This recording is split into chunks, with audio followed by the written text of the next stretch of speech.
Guys, आज मैं आप लोगों के लिए हिंदी की कहानी भेड़े और भेड़िए की समरी लेकर आई हूँ। प्रस्तुत कहानी भेड़े और भेड़िए प्रतीकात्मक शैली में लिखी गई तीखी व्यंग है, जिसमें स्पष्ट किया गया है कि प्रजातंत्र के नाम पर स्वार्थी, ढोंगी तथा चालाक राजनेता सीधी सादी जनता का किस प्रकार शोषण करते हैं। एक बार वन के पशुओं को ऐसा लगा कि उन्हें भी एक अच्छी शासन व्यवस्था अपनानी चाहिए। यह निश्चय हुआ कि वन प्रदेश में प्रजातंत्र की स्थापना हो। पशु समाज में हर्ष की लहर दौड़ गई।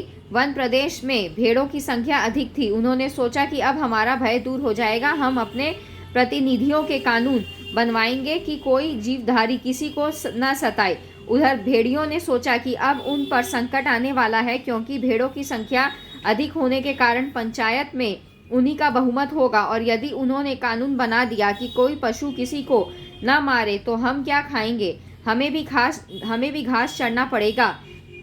एक दिन एक बूढ़े सियार ने भेड़िए को उदास देखकर इसका कारण पूछा। भेड़िए ने वन प्रदेश में होने वाले चुनाव की बात सुनाई।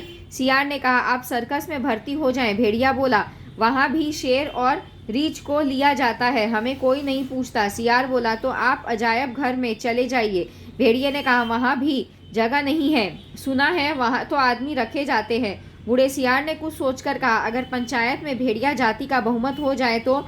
यह सुनकर भेड़िया चिढ़ गया, क्योंकि वन प्रदेश में भेड़िया जाति कुल 10% थी।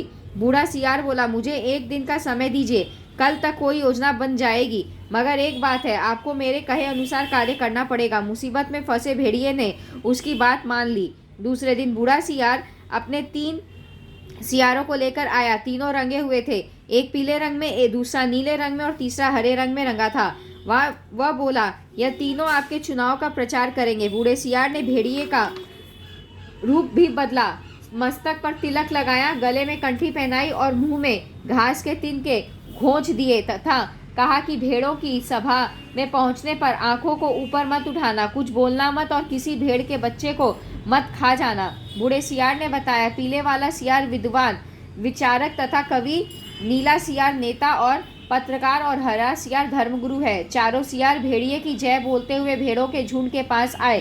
भेड़े भेड़िए को देखकर डर गई। बूढ़े सियार ने उनसे कहा, डरो मत, भेड़िया राजा संत हो गए हैं, उन्होंने हिंसा छोड़ दी है तथा उनका हृदय परिवर्तन हो गया है, अब वह आप लोगों की सेवा करना चाहते हैं। तीनों रंगे सियारों के बारे में बूढ़े सियार ने कहा, यह इस लोक के जीव नहीं बल्कि स्वर्ग के देवता हैं। तीनों रंगे सियारों ने हुआ हुआ की।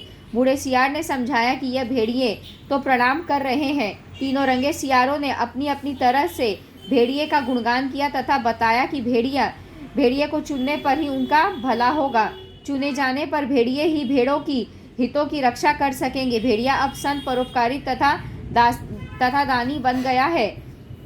चुनाव हुआ, भेड़ों ने भेड़ियों को चुनकर पंचायत में भेजा। पंचायत में भेड़ों की भलाई के लिए जो पहला कानून बनाया गया वह था, हर भेड़िए को सवेरे नाश्ते में भेड़ का एक मुलायम बच्चा दिया जाए, दोपहर को भोजन में एक पूरी भेड़ और शाम को आधी भेड़ दी जाए।